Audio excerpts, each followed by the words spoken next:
नमस्कार, सभी का स्वागत है सुबह के पहले वीडियो में। और आज का वीडियो उन सभी ऐसे स्टूडेंट्स के लिए है जो एमफिल या पीएचडी करना चाहते हैं या करने के इच्छुक हैं। उन सभी के लिए एक विश्वविद्यालय का और कहें कि सेंट्रल विश्वविद्यालय का, सेंट्रल यूनिवर्सिटी का एडमिशन का फॉर्म निकला है एमफिल और पीएचडी के लिए। तो वह सभी विद्यार्थी जो अप्लाई करना चाहते हैं एमफिल पीएचडी के लिए, वह इस वीडियो को पूरा देखें, क्योंकि इस वीडियो में मैं आपको बताऊंगा कि किस तारीख तक आपको फॉर्म भर के देना है, क्या फ़ीस है, कितनी सीट्स हैं किस डिपार्टमेंट में, और एमफिल की कितनी सीट है, पीएचडी की कितनी सीट है, और साथ ही साथ कब आपका होगा रिटर्न एग्जामिनेशन, और साथ ही साथ कब होंगे आपके इंटरव्यूज़। और उसके साथ साथ कुछ इम्पॉर्टेंट डेट्स और कुछ विश्वविद्यालय के बारे में हम सभी जानकारियाँ आपसे बताएंगे। लेकिन अपील यही है कि आपको वीडियो पूरा देखना होगा और एक एक सेकंड का देखना होगा, नहीं तो कोई चीज़ अगर मिस हो जाती है आपको मैंने विश्वविद्यालय की वेबसाइट का लिंक ज़रूर दिया है डिस्क्रिप्शन बॉक्स में, लेकिन जब आप प्रोस्पेक्टर खोलेंगे या विश्वविद्यालय पर सर्च करेंगे तब आपको बहुत सी तकलीफ़ें होंगी। तो उन तकलीफ़ें ना हो, सीधा आप फॉर्म भरें, क्योंकि डेट बहुत कम बची है इसकी फॉर्म अप्लाई करने की, ऐसा मुझे लगता है। तो इसलिए वीडियो को पूरा देखें कि सारी समस्याओं का समाधान आपको इस वीडियो में प्राप्त हो जाए और फॉर्म भरते वक्त और एंट्रेंस और इंटरव्यू देते वक्त कोई समस्या ना आए।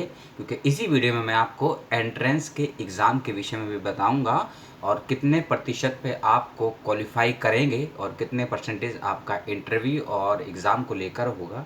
वह सभी बातें, वीडियो थोड़ा लंबा हो सकता है 10 से 15 मिनट का, इसीलिए क्योंकि बहुत ज़्यादा चीज़ें हैं इसके बारे में बताने के लिए, और क्या फ़ीस रहेगी वह भी बताने का प्रयास करूंगा। और साथ ही साथ अगर ज़्यादा समय नहीं लगा तो और ज़रूरी बात है। तो मैं जो आपसे बात कर रहा हूँ उस चीज़ को पहली चीज़ याद रखिए, एमफिल और पीएचडी दो कोर्स के लिए आवेदन करना है आपको, जिसमें से लगभग 32 सब्जेक्ट्स में, 32 सब्जेक्ट्स में सीट्स निकली हैं पीएचडी की। इस बारे में ध्यान से सुनिए। और एमफिल की नंबर ऑफ़ सीट्स जो टोटल हैं वो 61 है। एमफिल की नंबर ऑफ़ सीट्स 61 है, पहली चीज़। और पीएचडी की नंबर ऑफ़ सीट्स 112 है, 112, यानी कि 112 सीटें पीएचडी की हैं टोटल, और 61 सीटें हैं आपकी एमफिल की। इस बात का विशेष रूप से ध्यान रखिएगा। अब कुछ ज़रूरी तारीख मैं आपको बता दूं। तारीख से पहले मैं आपको ये बता दूं कि सीट्स कितनी हैं, कि आपको अगर सीट्स में इंटरेस्ट होगा तभी आप कुछ कर पाएंगे, शायद वीडियो भी देख पाएंगे कि सब्जेक्ट में कितनी सीटें हैं, उसको सुन लेते हैं और समझ लेते हैं। उसके बाद आपका इंटरेस्ट जागता है फॉर्म को भरने में, तो ज़रूर से ज़रूर फॉर्म को भरिएगा। और आपको एंट्रेंस देने के लिए, इस बात का ध्यान से सुनिए, एंट्रेंस देने के लिए आपको यूनिवर्सिटी में ही जाना होगा। लॉकडाउन और कोविड की वजह से बहुत ज़्यादा ही समस्या ना हो कि आपको, इसीलिए आप एक बार में यूनिवर्सिटी भी उसी, जब आप जाएंगे यूनिवर्सिटी में आपका एंट्रेंस भी वहीं होगा, और कुछ या कहीं 24 या 48 घंटे के बाद आपका इंटरव्यू भी हो जाएगा। और कुछ दिन अगर हम वेट कर सकते हैं, रुक सकते हैं, तो आपका रिज़ल्ट भी आ जाएगा। इसीलिए यूनिवर्सिटी आपको एंट्रेंस के लिए और इंटरव्यू के लिए एक साथ बुला रही है। यूनिवर्सिटी में कौन सी तारीख को बुलाएगी वह भी मैं आपको बताऊंगा। एंथ्रोपोलॉजी है, बायोटनी है, केमिस्ट्री है, Chinese, commerce, computer application, economics, education, English है, हिंदी है, ज्योग्राफी है, जियोलॉजी है, और हिस्ट्री है, और हिस्टोरियो कल्चर है, international relation, law, management. Mass communication में कोई सीट नहीं आई, इस बात का विशेष रूप से ध्यान रखें। एक ही सब्जेक्ट है मास कम्युनिकेशन जिसमें सीटें नहीं आई हैं। मैथमेटिक्स है, माइक्रोबायोलॉजी है, म्यूज़िक, नेपाली भाषा है, peace and conflict study and management. यह एक विशेष कोर्स नहीं कहूँगा, लेकिन इस कोर्स को विशेष तरीके से कराया जाता है। जो लोग सोशल वर्क के हैं, मॉडर्न हिस्ट्री के हैं, गांधीयन स्टडीज़ के हैं, या फिर गांधीयन पीस स्टडीज़ के हैं, गांधी थिंकर्स को पढ़ते हैं, ऐसे सभी विद्यार्थी भी इस सब्जेक्ट में अप्लाई कर सकते हैं। Gandhi peace and conflict studies and management, इस बात का विशेष रूप से ध्यान रखिएगा। इसके अंदर भी एमफिल की 6 और पीएचडी की 8 सीटें निकली हैं। हर सब्जेक्ट की कितनी सीटें हैं ये बताना संभव नहीं है, इसके लिए आपको विश्वविद्यालय की वेबसाइट पर सर्च करना होगा। कुछ विशेष लगेगा तो मैं आपको बता दूंगा। इसके अलावा जो सब्जेक्ट है physics, political science. Political science में नंबर ऑफ सीट इसमें 8 हैं, पीएचडी की 3 है। पॉलिटिकल साइंस में नंबर ऑफ सीट 5 हैं, एमफिल की 5 सीटें निकली हैं, पीएचडी की कोई सीट नहीं है, इस बात का विशेष रूप से ध्यान रखिएगा। टूरिज्म है, जियोलॉजी है, और सोशलॉजी है एंड साइकोलॉजी है। साइकोलॉजी के अंतर्गत, इसके अंतर्गत नंबर ऑफ सीट 7 है। एमफिल की इसमें 4 सीटें हैं और पीएचडी की 3 सीटें हैं। और इन्हीं सीट्स के क्राइटेरिया के विषय में आपका एमए के अंतर्गत जो नंबर होना चाहिए वह 50% होना चाहिए एससी, एसटी और ओबीसी कैंडिडेट के लिए। एससी, एसटी और ओबीसी कैंडिडेट के लिए 50% नंबर होना चाहिए आपका मास्टर में, और अदर कैंडिडेट्स के लिए 55% नंबर होना चाहिए एमए के अंतर्गत। इस बात का विशेष रूप से ध्यान रखिए। कुछ बच्चों को रिलैक्सेशन दिया गया है 10% का दिया गया है एंट्रेंस के अंतर्गत। मान लीजिए कि क्वालिफाई मार्क्स 70% पे हैं, लेकिन जिन बच्चों को रिलैक्सेशन दिया हुआ है, यदि उनके 70% नहीं आते हैं, 60% आते हैं, तो उनको क्वालिफाई माना जाएगा एज अ इंटरव्यू के लिए। वह कौन कौन से बच्चे हैं वह भी सुन लीजिए। जिस किसी भी स्टूडेंट का नेट है या जेआरएफ है या कोई स्कॉलरशिप या फेलोशिप है आरजेएनएफ जैसी, या मौलाना आज़ाद नेशनल फेलोशिप, या फिर एमफिल पास किया हुआ है, ऐसे सभी विद्यार्थियों को 10% का रिलैक्सेशन मिलेगा। और साथ ही साथ जो भी टीचिंग जॉब में है, रेगुलर टीचिंग जॉब में है, चाहे स्टेट हो या सेंट्रल हो, उन ऐसे टीचर्स को भी 10% का रिलैक्सेशन मिलेगा। पीएचडी या एमफिल दोनों के ही इंटरव्यू के वेटेज पे, इस बात का ध्यान रखिएगा, यह एक विशेष बात है। मैंने आपको सीट्स बताई, फीस बता देता हूँ आपको कि फ़ीस ज़्यादा नहीं है इसके एंट्रेंस की, इस बात का विशेष रूप से ध्यान रखिए। और हाँ, ये रही फ़ीस। जितने भी एससी और एसटी बच्चे हैं उनको 300 रुपये का फ़ीस पे करना है, इस बात का विशेष रूप से ध्यान रखिएगा। और जो अदर स्टूडेंट्स हैं उनके लिए जो फ़ीस है वह 600 रुपये की रखी गई है। सामने एक स्क्रीन है, उसको देखना पड़ रहा है, इसलिए आई कांटेक्ट कम से कम हो पा रहा है, उसके लिए मैं क्षमा प्रार्थी हूँ। और इसमें और चीज़ें हैं, हाँ, एग्ज़ाम को लेकर। एग्ज़ाम इसमें आएगा आपका रिसर्च मेथोडोलॉजी और सब्जेक्ट को लेकर, इस बात को ध्यान से समझ लीजिए। जितने भी पीएचडी के लिए कैंडिडेट अप्लाई कर रहे हैं, रिसर्च मेथोडोलॉजी को ध्यान से पढ़ लीजिएगा और समझ लीजिएगा, क्योंकि बिना रिसर्च मेथोडोलॉजी को क्वालिफाई किए हुए आप क्वालिफाई हो ही नहीं पाएंगे, चाहे एमफिल का एंट्रेंस हो आपका, चाहे आपका पीएचडी का एंट्रेंस हो, इस बात का विशेष रूप से ध्यान रखिएगा। और साथ ही साथ एंट्रेंस की डेट और इंटरव्यू की डेट, जितने भी एमफिल के स्टूडेंट हैं, याद रखिएगा, जितने भी एमफिल के स्टूडेंट हैं उन सभी का जो रिटर्न एग्जामिनेशन है वह होगा 24 नवंबर को। 24 नवंबर को उनका एग्ज़ाम होगा और 3 अलग अलग शिफ्ट हैं। 24 नवंबर मैंने आपको डेट बताई है, मैं आपको शिफ्ट और सब्जेक्ट बता रहा हूँ, उसको नोट कर लीजिएगा। 24 नवंबर को एमफिल का पहली शिफ्ट है सुबह 9:30 बजे की, जिसके अंतर्गत जो एग्ज़ाम होगा वह पहला एग्ज़ाम है, सब्जेक्ट है anthropology, chemistry, economics, English, international relation, law and Nepali. फिर से मैं रिपीट कर दूँ, 24 नवंबर सुबह की पहली शिफ्ट 9:30 बजे से एग्ज़ाम इसमें होगा Nepali, law, international relation, English, economics, chemistry and anthropology. 24 November second shift, समय है दोपहर 12 बजे। इसमें जिन सब्जेक्ट का एंट्रेंस होगा वह सब्जेक्ट है geography, Hindi, peace and conflict study and management, tourism and political science. 24 नवंबर तीसरी शिफ्ट दोपहर 3 बजे से, इनमें जिसका एग्ज़ाम होगा वह सब्जेक्ट्स हैं एमफिल के, हिस्ट्री है, mathematics, music, physics and psychology. यह रही एमफिल की सब्जेक्ट की डेट्स विद अलग अलग शिफ्ट के अनुसार। कोई समस्या हो तो कमेंट बॉक्स में ज़रूर लिखिएगा। जानकारी अच्छी लग रही हो तो एक लाइक ठोक दीजिए, यदि इच्छा है तो, दबाव नहीं है, इच्छा हो। 25 नवंबर को एग्ज़ाम होंगे पीएचडी के। 24 नवंबर को जितने भी एग्ज़ाम होंगे एमफिल के होंगे, 3 शिफ्ट में होंगे, इस बात का ध्यान रखिएगा। उससे नेक्स्ट डे 25 नवंबर को होंगे पीएचडी के सभी सब्जेक्ट के एग्ज़ाम, और वह भी 3 शिफ्ट में होंगे। सबसे पहली शिफ्ट है वही, टाइमिंग वही रहेगा, 9:30 बजे, 11:30 बजे, और 9:30 बजे, 12 बजे और 3 बजे। 9:30 बजे पीएचडी के एंट्रेंस एग्ज़ाम होंगे 25 नवंबर को। पहली शिफ्ट का सब्जेक्ट सुन लीजिए, एंथ्रोपोलॉजी है, बॉटनी है, केमिस्ट्री है, चाइनीज़ है, कॉमर्स है, computer application, economics, education, peace and conflict study and management. 9:30 बजे 25 नवंबर पीएचडी का एग्ज़ाम होगा। इस समय सिक्किम यूनिवर्सिटी का, इस बात का ध्यान रखिए। 12 बजे की शिफ्ट में एग्ज़ाम होगा जिस सब्जेक्ट का, पीएचडी का, उनके नाम हैं इंग्लिश, ज्योग्राफी, जियोलॉजी, हिंदी, हिस्टोरियो culture, law, management, mathematics and history.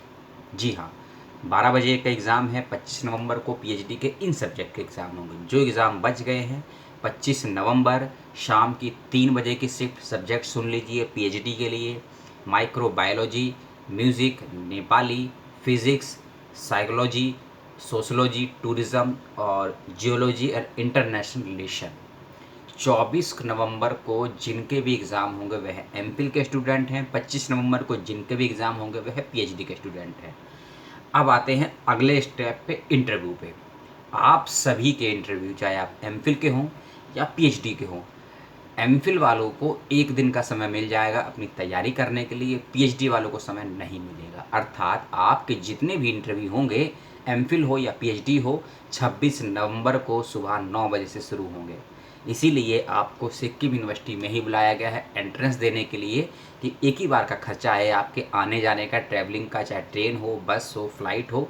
उसी बार में आप मैनेजमेंट को भी देख सकते हैं, यूनिवर्सिटी को देख सकते हैं, फैकल्टीज़ को देख सकते हैं, कैंपस देख सकते हैं, क्या क्या सुविधाएं वहाँ प्राप्त होती हैं, इन सभी को देख सकते हैं। इसीलिए आपको ये 2 बेनिफिट होंगे। नहीं तो बहुत बार ऐसा भी होता है किसी यूनिवर्सिटी में एडमिशन के लिए, ये मैं अपनी तरफ से बोल रहा हूँ, यूनिवर्सिटी प्रोस्पेक्टर वेबसाइट में ऐसा नहीं, मैं अपनी तरफ से बोल रहा हूँ। गलत सही जो भी होगा मुझे कमेंट करके बताइएगा कि किसी यूनिवर्सिटी में हमने एडमिशन ले लिया है, चाहे एमफिल हो या पीएचडी हो, कुछ महीनों या कुछ सेमेस्टर के बाद हमको पता लगता है कि जिस उद्देश्य से हम यूनिवर्सिटी में आए थे, टीचर्स के लिए आए थे या स्टडी के लिए आए थे, वैसा हमको कुछ भी नहीं मिलता है। ना हमको अच्छी लाइब्रेरी मिलती है, ना अच्छी फैकल्टी मिलती है, ना ही अच्छे फ्रेंड सर्कल मिलता है, ना ही वहाँ का अच्छा माहौल होता है, ना ही अच्छा मैनेजमेंट होता है।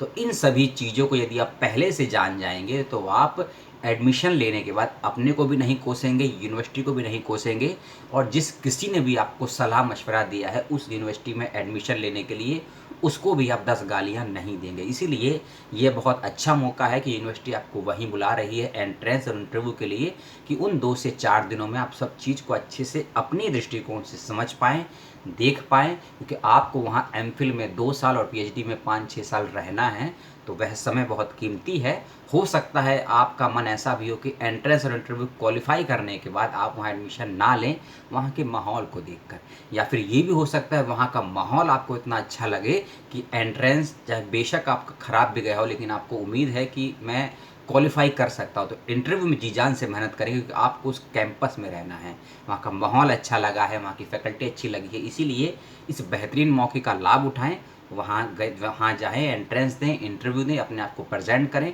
और यूनिवर्सिटी को समझें और फिर एडमिशन लेने का डिसीजन लें। ये अतिरिक्त चीज़ मैंने आपको बताई थी, इस बात का विशेष रूप से ध्यान रखिएगा।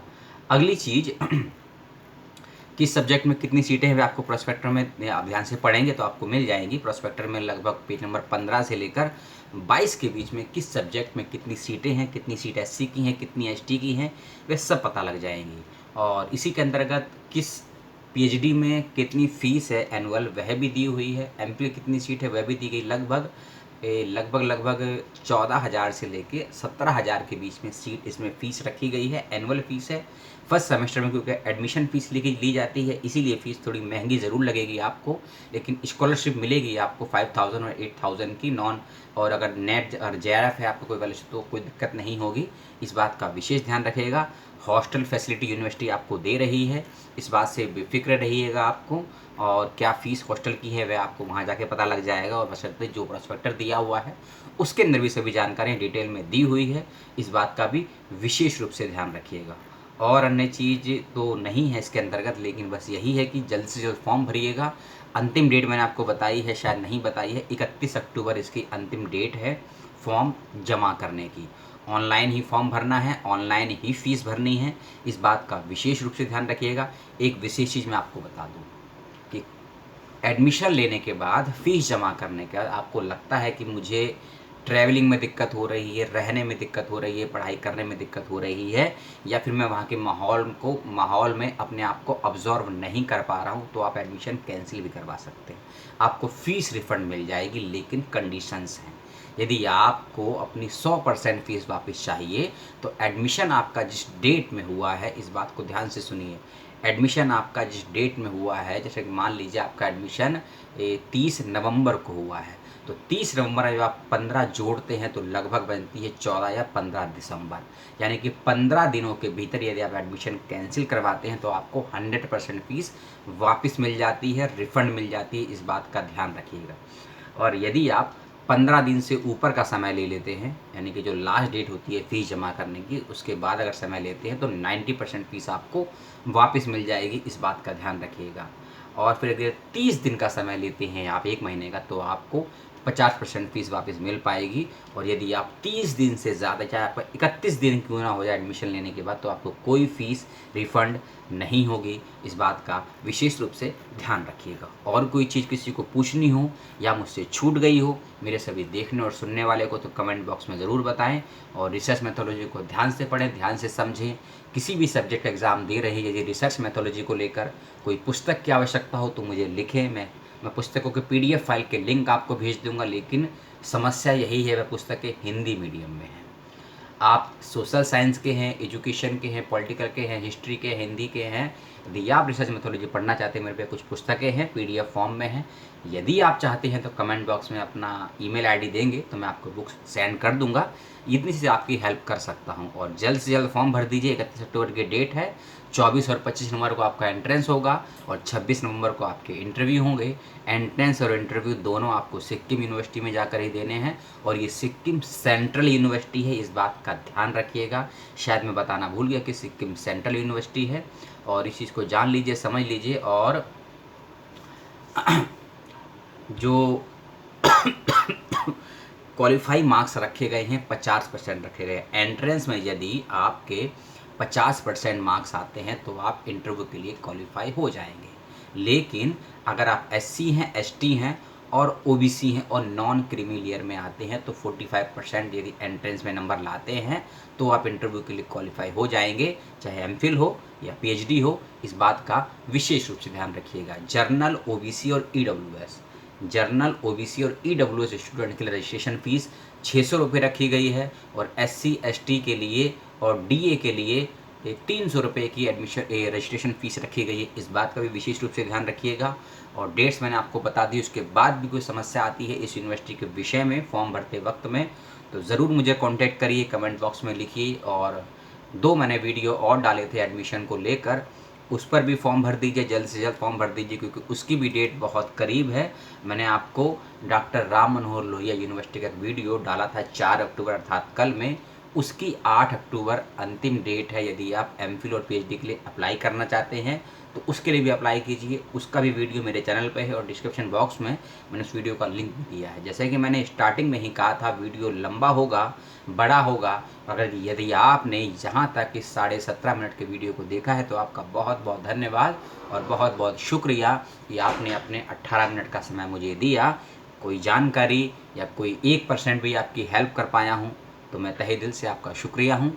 अगले वीडियो का वेट करें, किसी सूचना के साथ पुनः आपसे मिलूँगा। तब तक आप अपना ख्याल रखिए, अपनों का ख्याल रखिए और अध्ययन जारी रखिए। बिना अध्ययन और अध्ययन के अभ्यास के आप किसी भी परीक्षा को पास नहीं कर पाएंगे। इसलिए अध्ययन रखिए जारी और अध्ययन का अभ्यास भी जारी रखिए। जय हिंद, सलाम।